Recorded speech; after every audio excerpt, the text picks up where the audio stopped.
Key to Life. Hello, this is Sekou Burmese, your host of The Lit Review, a podcast brought to you by the Academy of Management Journal. In this podcast, we dive into the insights of recent research published in the journal. And in every episode, we interview authors and corporate leaders to discuss the inspiration for their research ideas and how these insights can be applied to current pressing issues in organizations and markets. To kick off our second season, I have two fantastic guests for this episode, Angelica Leigh and Shimul Melwani. Angelica is a faculty member at Duke University's Fuqua School of Business, and Shimul is a faculty member here at Keenan Flagler Business School at UNC.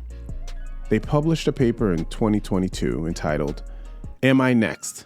The Spillover Effects of Megathreats on Avoidant Behaviors at Work, which was selected by a panel of editors as the best paper published in AMJ in 2022. In our conversation today, we talk about this phenomenon of megathreats and how they impact behaviors at work. I also talk with the authors about their experiences working on a topic with so much emotional and social heft. And I asked them about their views of the ongoing debate about the role of race as we study organizations, aka naming the thing. I hope that you enjoy this episode of The Lit Review and my discussion with Angelica Leigh and Shimul Melwani. My guest today on the Lit Review podcast is the dynamic duo of authors, Angelica Leigh and Shimul Melwani. Angelica is the assistant professor of management and organizations at Duke University's Fuqua School of Business. Her research investigates race in organizations. She looks at the experiences of racial minority employees and how these employees speak and act in ways to combat racism. Shimul is an associate professor of organizational behavior, as well as the associate dean of the undergraduate business program. Her research considers the intersection of emotion and interpersonal processes in organizations, including some groundbreaking work on the influence of gossip in the workplace. So I'm very excited. Welcome, Shimul and Angelica, to the Lit Review. Thank you. Thanks for having us. Yeah, we're happy to be here. It just occurred to me just now, you are the first duo that I've had on this podcast. I've normally had just one person, but I'm confident that this is going to be seamless because you're both professionals. So I want to talk a little bit about a paper that you had recently published at AMJ that won an award as the best paper of the previous year. I knew about this because I was on the committee, but I could not tell you. I couldn't tell Shimul every time I saw her in the hallway for like 6 months, and it was killing me. But wanted to talk about that paper and then also use that as a springboard to discuss some other things. So the paper looks at how social events and how they impact work behaviors. And so in a previous paper you two had, you coined this term mega threat as a negative identity relevant societal event that receives significant media attention. And we'll talk about some of the examples that you use in your research for that. And the logic for your paper goes as follows, and correct me if I screw this up. In essence, when these mega threats occur, it impacts employees that belong to the identity relevant group for the event. And this in turn shapes their work behaviors.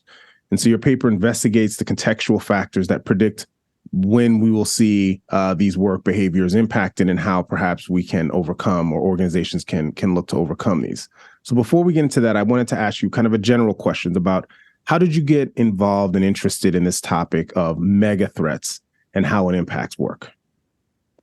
So I'll kick us off. This was this research is definitely something that is really near and dear to both our hearts. And I think it really jump-started our relationship together, if you will. And so the idea of megathreats, or the idea that eventually turned into this research stream, really came just from my own personal experience that I had in grad school. So I was I did my PhD at the University of North Carolina at Chapel Hill. And after that during the summer of my first year of grad school, I remember working on, what grad students work on, some lit review. I think I was working on a study design or something like that. When during that summer, there were 2 shootings of Black men that were killed by police and videos posted online of these shootings. And it seemed like they happened within 24 hours of each other. And so the first one was of Alton Sterling, who was killed in Baton Rouge, Louisiana, outside of a gas station. And the second one was of Philando Castile, who was shot during a traffic stop right outside Minneapolis. And I remember watching these 2 videos and being really significantly impacted. And to the point where I couldn't really do or engage in the work that I was doing for this research that I was trying to advance in the same way I had been able to do it the day before. And so I had this experience, but I didn't know at the time that it was something I could really study. It wasn't until a couple of months later when Shimul and I were doing our beginning of the year check-in, and we were talking about research. And at the end of that meeting, Shimul actually ended it and asked me this question of like, what else are you thinking about? Like, what else has been something that you're interested in doing research on, or what else is something that has kind of come to mind for you in the last couple of months that you would maybe want to do research on? And I told her about this experience that I had. And after talking to her about it in this conversation, we really realized that this was something that one, a lot of other people may have been experiencing and struggling with. And then 2, it was something that organizational research, there was nothing on the influence that these events and things that are happening in the world has on you when you enter the workplace. And so I remember Shimul saying to me, this is big. We need to study this. And so that kind of started us down the path of really trying to really just conceptualize what are these events and then what are the impacts of them on people. And you have to know at that time, I don't think I was officially Angelica's advisor at that point. We were just doing sort of a check-in because we had some ideas that we were talking about. So she didn't come to Keenan Flagler to work with me. This actually landed up becoming the reason we started working together. But just after that conversation, there was the Unite the Right rally happened at the University of Virginia. And I was coming in to teach core OB to our MBA students the Monday after. And I remember walking in that day feeling like I didn't want to be in front of people. I was really nervous. I was really anxious, and saying to a bunch of colleagues around the business school, like, how are you all able to be here, looking and feeling the way you're feeling? And someone said to me, why? And not in an insensitive way. But it was really reflective of how our own individual experiences are so different. And I came back from that saying, okay, like this conversation with Angelica followed by this experience that I then had is clearly one that is being shared by so many. And it is very much affected by who we are and the identities we carry into the workplace and outside, of course. Yeah.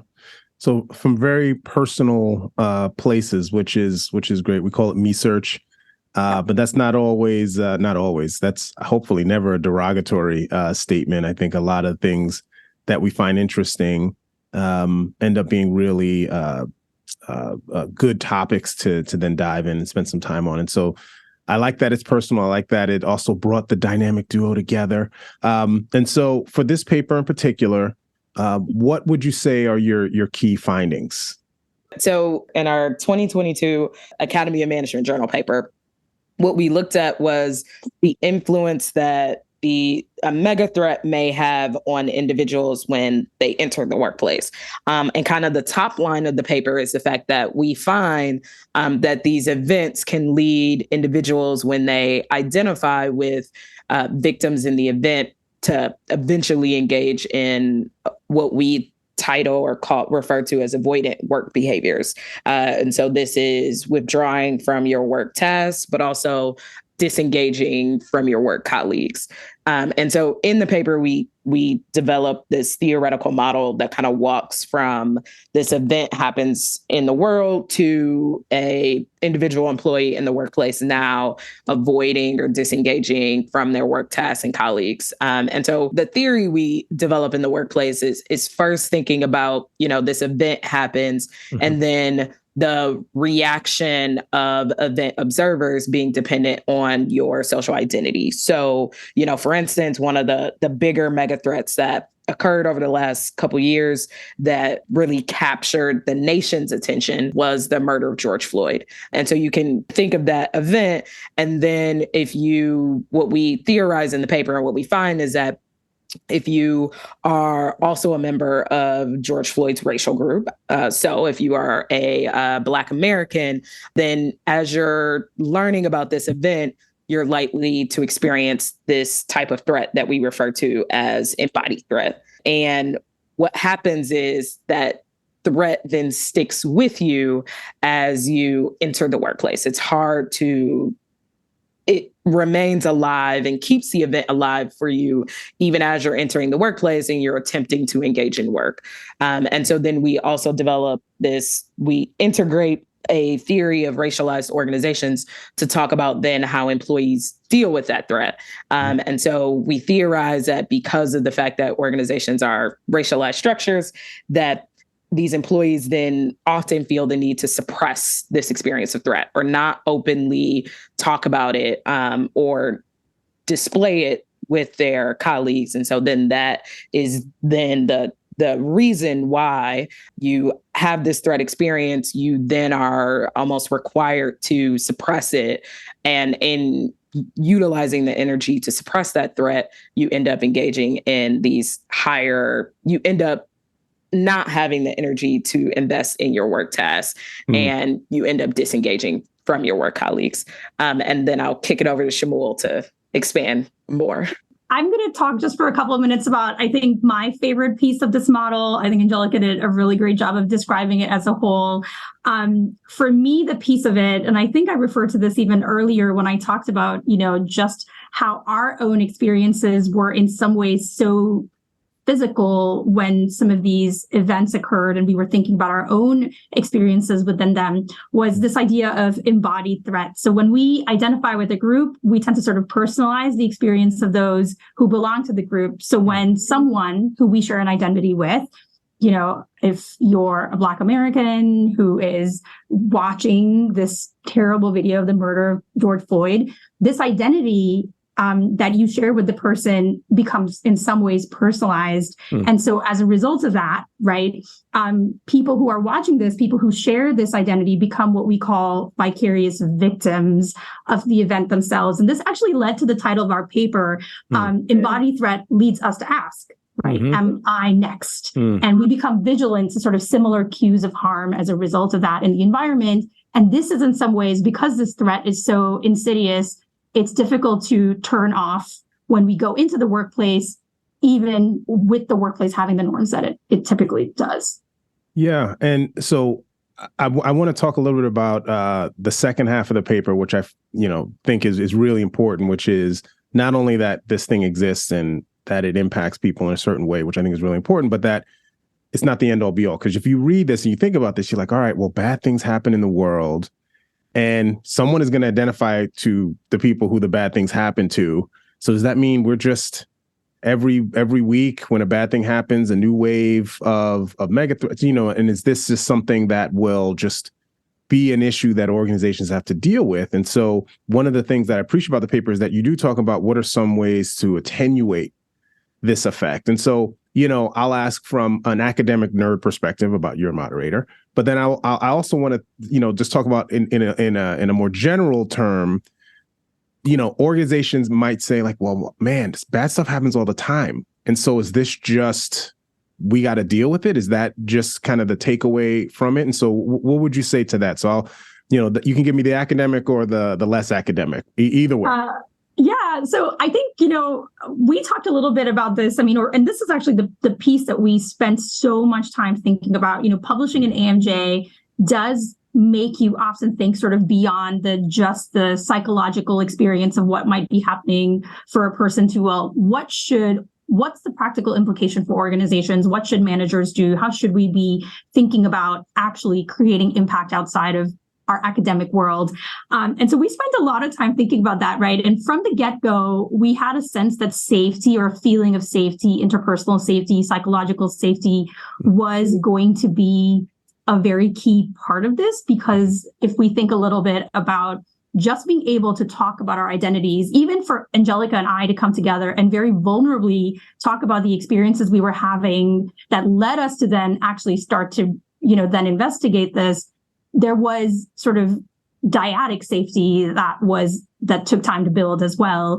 And so we knew that safety was a part of this, but in our initial tests of it, the regular sort of scales just didn't work.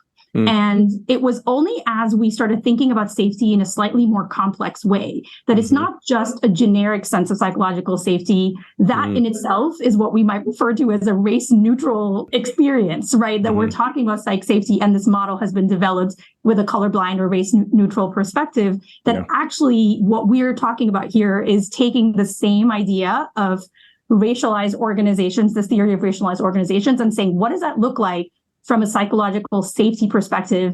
And so our moderator, and Angelica, did a really good job of delving deep into starting to understand how we were going to code for this, was really, because there was no scale, was trying to understand now the sense of its safety, but only when we're thinking about people's ability to talk about their identities in a really free and open way. And so that's the sort of both academic piece, but also I would say, as we're thinking about giving advice to organizations, right? This becomes a really key aspect of how we think about this, is how are we building these environments where it's not just about safety around I can voice my opinion, but really I can voice my sort of authentic self.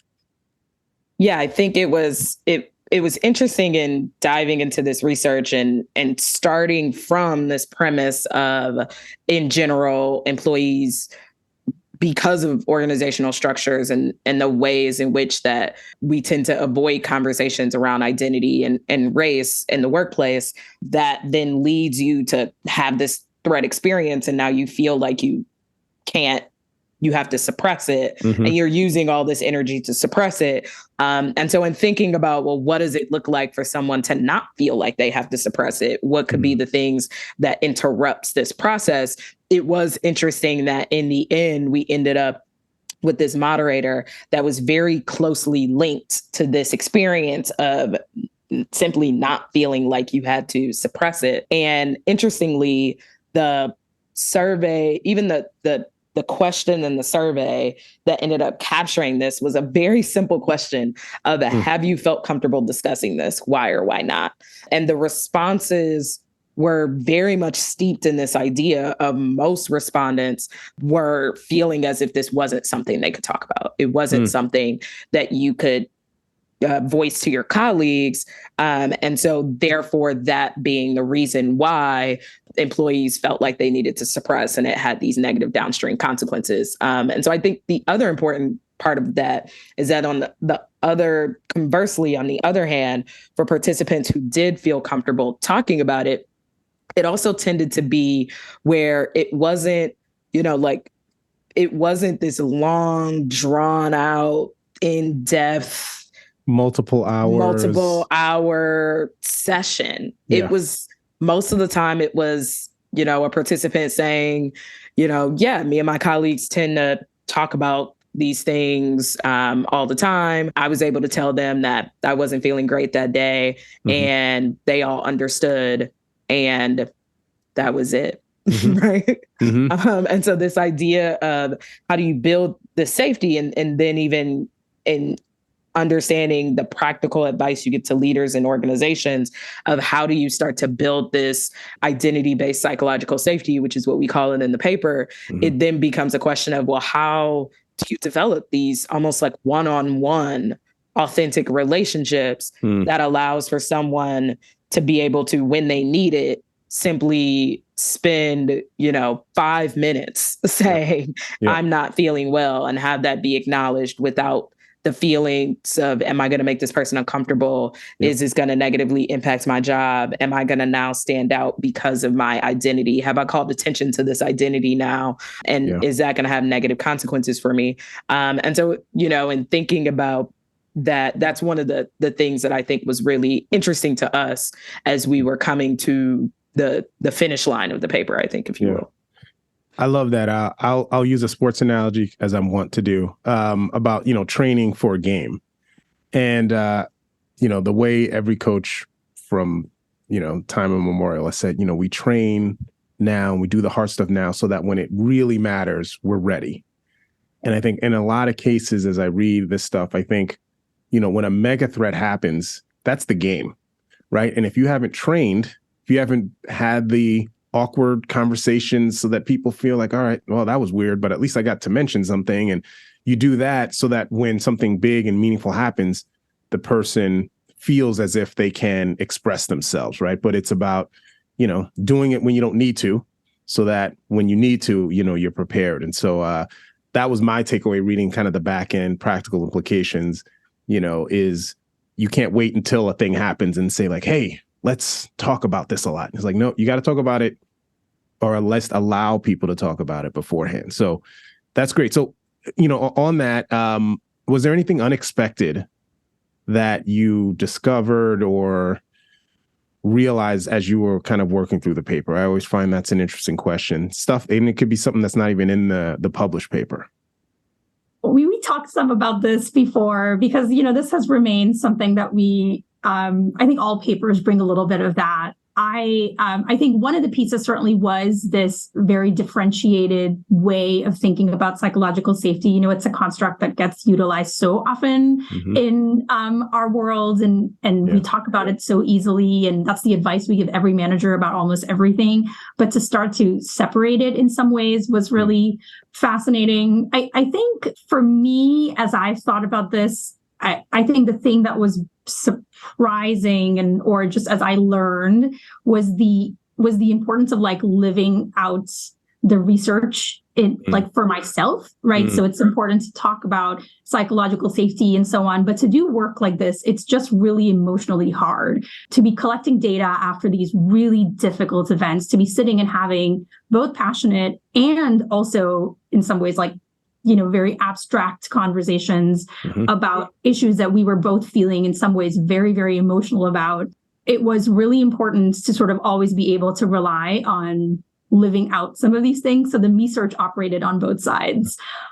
Yeah, because I want to make sure I get this in, is that there were two studies that you did, right? So the one that Angelica mentioned was kind of thinking about Black Americans post the murder of George Floyd, but there was a second study that you did kind of replicating with a different population. Can you mention a little bit about that? Yeah. So the first study in the paper, we all know if anyone that looked at the dates when the events happened, you might notice that study one occurred after study two. And we'll let our listeners decide why they think that may have happened. But the study one was we collected data after the Atlanta area spot shootings where a gunman shot and killed 8 people, and 6 of them were of Asian descent. And so what we did in that study was we recruited full-time employees who either identified as white or as Asian.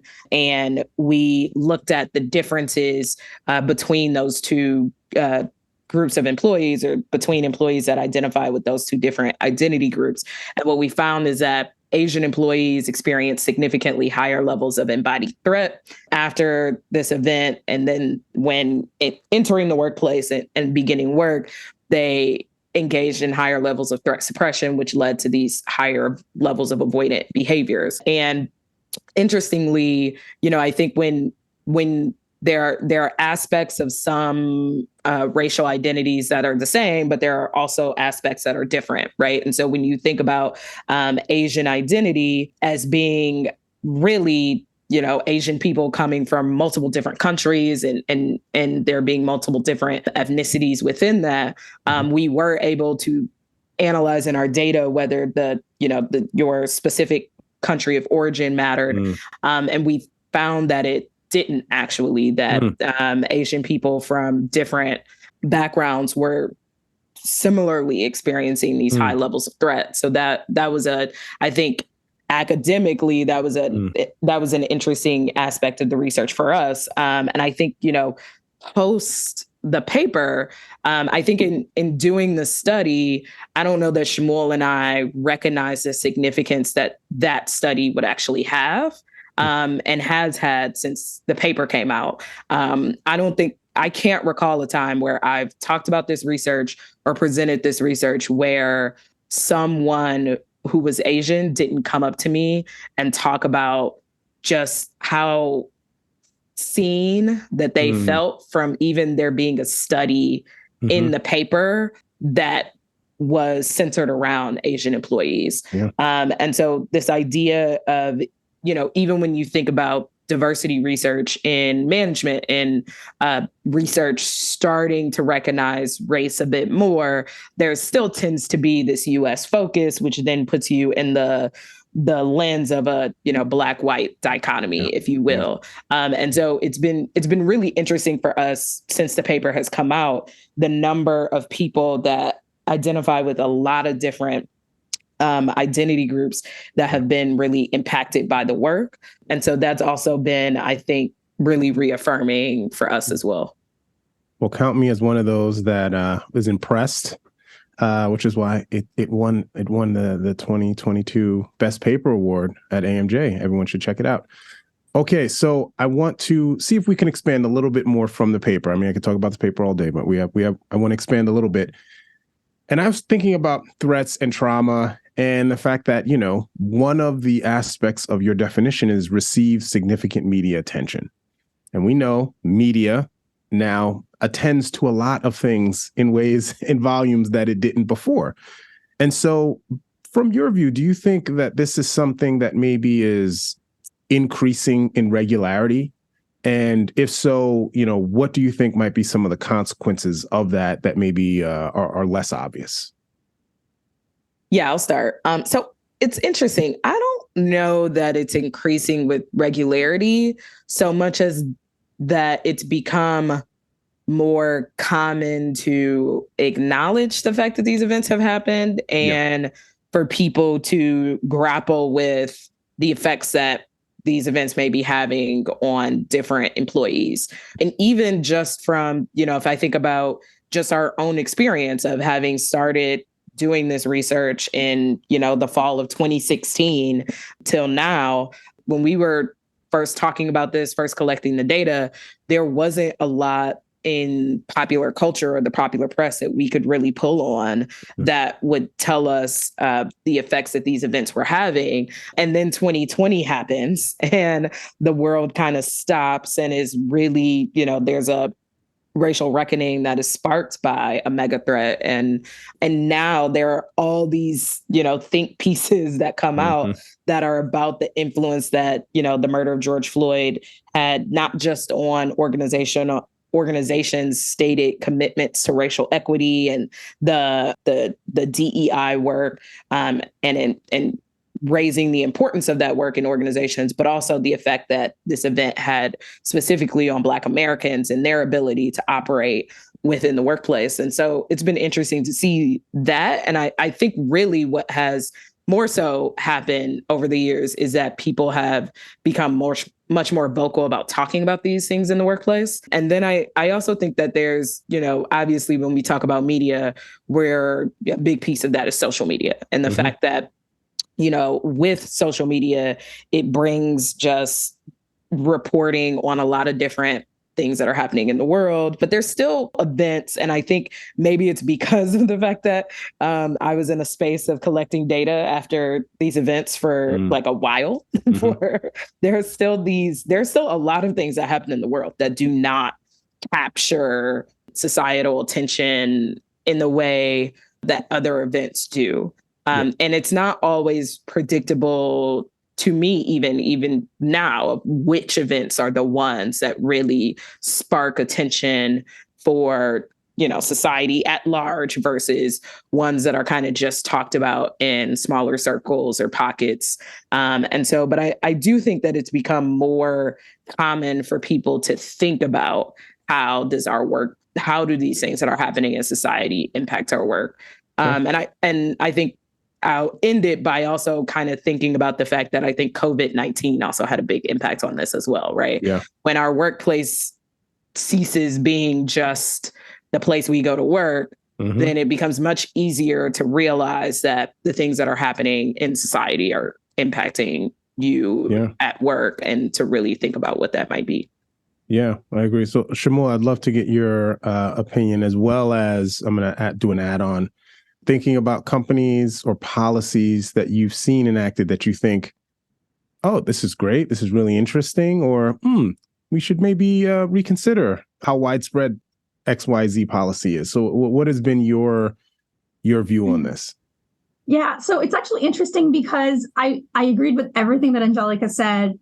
I struggle a lot, maybe because I'm a little bit older, in thinking about sort of, the relevance of media and social media and how this goes, and also how so many things get classified sometimes as like being threatening. But generationally, it's someone said some words and it upset a whole bunch of people. And does that rise to the level of like being a mega threat, versus, and how are we comparing these mega threats?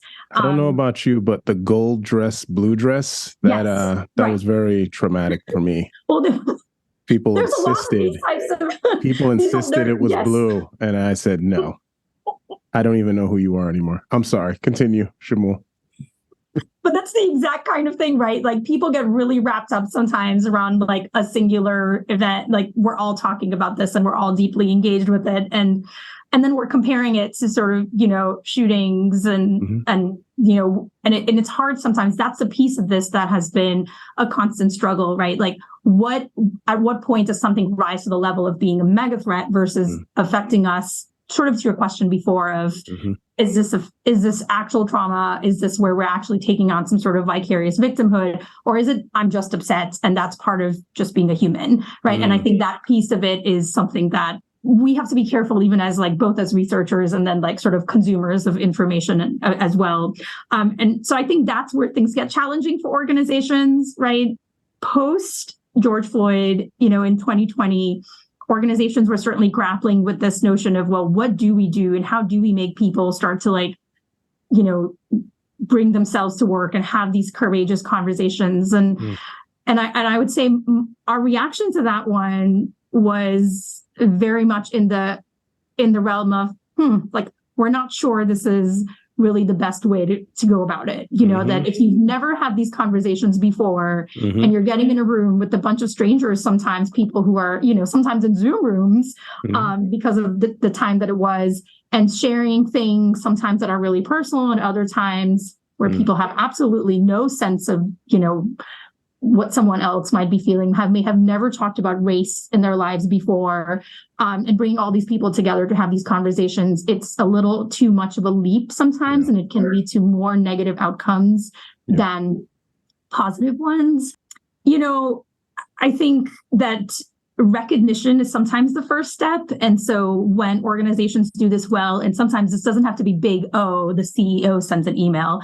Sometimes it can be, we talk a little bit about this in our first paper, the Academy of Management Review, where I believe it was the CEO of Apple, so Tim Cook, did sort of a moment of silence, I believe, after, I think it was the shooting in the Pulse nightclub shooting. Did a Pulse nightclub, did a moment of silence after that. And that's sort of a big way to recognize something that has, affected a large number of people. But sometimes, it could also just be a team leader who sends a personalized note to someone, recognizing that, look, I know something happened that might have affected you differently than others. And I just want you to know that I'm aware of it. So using this access to information that we have, and then, but using it with sort of by thinking about who might be affected in differential ways, I think sometimes could be the first step of starting, as we said, to, as you highlighted before, right? Like starting to sort of practice for the game and really doing that in slow and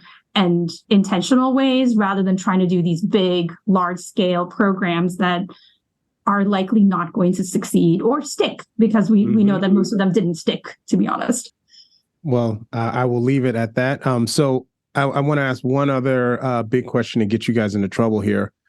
So your paper is built on this theory of racialized organizations. And, it occurred to me that, and it's an assumed part of your paper, and it's based on work that, I've read and I think is really, Stellan Como is like a hero to me, right? So I'm on board. But, I noticed that this is definitely a topic that is debated kind of in the public square about to what extent should we be conceptualizing organizations as racialized.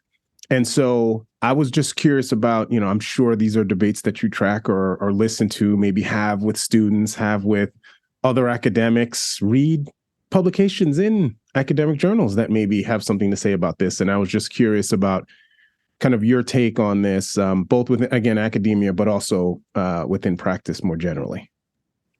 Yeah, so I'll take a stab at this one. So when you think about the theory of racialized organizations, really what that theory does is it explains how organizations are racialized structures. Like, what does it mean for an organization to be a racialized structure? And there are different things that Victor Ray in his theory talks about that and features of organizations, such as the racial inequity being baked into the structures where people of color tend to be in lower levels of organizations, with there being more white people that dominate the top, as being just one example of the ways in which that organizations are racialized. And I think for me, in finding this theory and starting to do this work, it was really this, I feel like I was almost meant to do it, or it was always part of what I was recognizing even in my early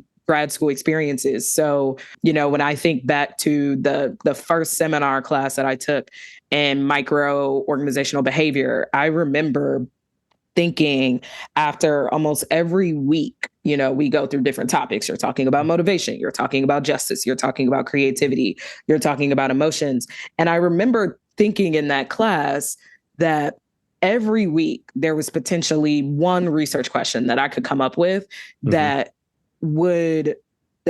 dealt with, like, how would this be different if we were truly considering race, and whether that was from the perspective of how might this differ for racial minority employees as they're in organizations, or how might the perceptions of someone be different if we considered the fact that perceptions of people and leaders and managers in organizations differs based on their race and their gender and other identities. And so in my early grad school years, I really did recognize the fact that research in management tended to be race neutral, and tended to take a colorblind perspective. And it wasn't until I started research on mega threats to really dive deep into this kind of one experience that you may have as a racial minority employee and be grappling with that other white employees may not be having, that I started to really gain traction on this idea of wanting to study this. And so I'm not a big, let's get into a debate about this thing. I'm very much thinking of, okay, well, let's think of all the different research questions that may come up about this that we could empirically test and think about what are the ways in which race may be influencing the processes and the practices that we as scholars are saying are the gold standards, even something like psychological safety as being this, gold standard construct that we all advocate in our classes to our students of, developing psychological safety with your employees, the benefits of that for teams and employees individually, and then thinking about the fact that construct can be completely different if you just think about it from the perspective of developing psych safety around conversations related to race. So, I'll stop there. All right. Shimul, anything to add? Yeah, I'll add a couple of things. I think, at the risk of getting into trouble, as you highlighted before. Good trouble. Good trouble. To get into some good trouble. Good trouble. I think the takeaway I had after sort of working on this paper and delving more deeply into this is that there is just nothing that is not racialized sort of in the structures around us, and that organizations are at the crux of both highlighting and solving, not that we can solve it, but like moving towards solutions. We often in our work think about organizations as like people like us, right? We're sitting behind computers and we're working on problems, sort of white collar workers. But if we think about it, and we think about how this might organizations, solve problems in healthcare, they solve issues of education. I mean, we're certainly seeing that with sort of shifts to race neutral admissions, right? And what it looked like before, what it's going to look like going other forms of public education, just sort of what's happening around the world. And so it is just really important for us to recognize how much of this is so deeply racialized and start to find all the places and spaces so we can start having those conversations and starting to think about how these structures are affecting the different individuals and groups and their agency. All right. I had a feeling I knew where on the debate you both stood, but I feel like I wanted to ask it. And, if I can take a point of privilege, right? So we were a little behind the scenes here. We were scheduled to do this podcast last week. And we didn't, in part because there was an event on the campus of University of North Carolina at Chapel Hill where Shimul and I both work. And so I was like, we should probably push this off, right? But in the aftermath of that, I think, rereading your paper and then thinking about it really made me consider a lot about the doctoral students that are here, faculty that are here, who might be experiencing this in a different way than I'm experiencing it. And so it was right on time for me to be thinking these ideas as we were going through this tough time. So thank you all for writing this paper that I think will continue to help and provoke good trouble. Okay, so you made it through that without getting into too much trouble. So good job. All right, last two questions. These are fun ones that I like to ask at the end. So the first one is, I'm just curious, our field is built on this idea around phenomena that we don't understand. And I think a lot of our best research comes from trying to understand these phenomena. And so what events or behaviors or things that are happening right now kind of pique your curiosity, make you say, I wonder. And this doesn't have to be a working paper. I mean, just literally stuff you might be reading in the newspaper, seeing and saying, like, I'm really interested in why that might be the case. What are some things? Yeah, I'll kick us off. So I am very much a phenomenon-driven researcher. I wear that as a badge of honor instead of, I think, the way I'm supposed to wear it in terms of it not being something that we ascribe to being. But I think one of the things that Shimul and I have been talking about is related to the paper, but also I think related to the headlines in the world. It's just this idea of thinking about the stepping stones to getting to building and developing identity-based psychological safety and the things that might hinder that. And one of the first steps that could hinder it is this lack of acknowledgement or of race and even being able to talk about it and name it. And so is that happening? I haven't noticed. I don't know. Is that a phenomenon? Is that something where and I think we described it as racism elusive language, where people are kind of like, people, what I'm talking about. Different identities. These different identities might, and it's interesting. And I think Shimul and I have both had experiences where people have gravitated towards us simply because of us being able to name the thing of saying, like, hey, your Black students may be experiencing something different here than your white students. And how about we just say Black and race? And so thinking about how this racism elusive language, while embedded in structures that are saying we care about diversity, we celebrate diversity, like what are the consequences of that? But we celebrate our differences, but we also can't even save them. And what that might be leading to. Yeah. Shimul? Yeah, another thing I would say, and I'll stick again a little bit in line with the things that are aligned with what we've talked about today, even though also very much phenomenon driven. And all I have on my I have no research ideas on my board, only a list of words that are related to big. Let's hear them. Give us some of the words. Come on. Let's see. Read your board. No, don't try to avoid it. Yeah, give us 2 words that are on there. No context. Okay, so one of them is one you're very aware of. So I have on here political polarization. Okay, I'm familiar with that. I like it. Mm-hmm. The other one is one that hopefully Angelica and I are going to do some work on, is cross-race friendships. Okay. All right. I'll throw None of those is one word, but that's fine. Okay, multiple words.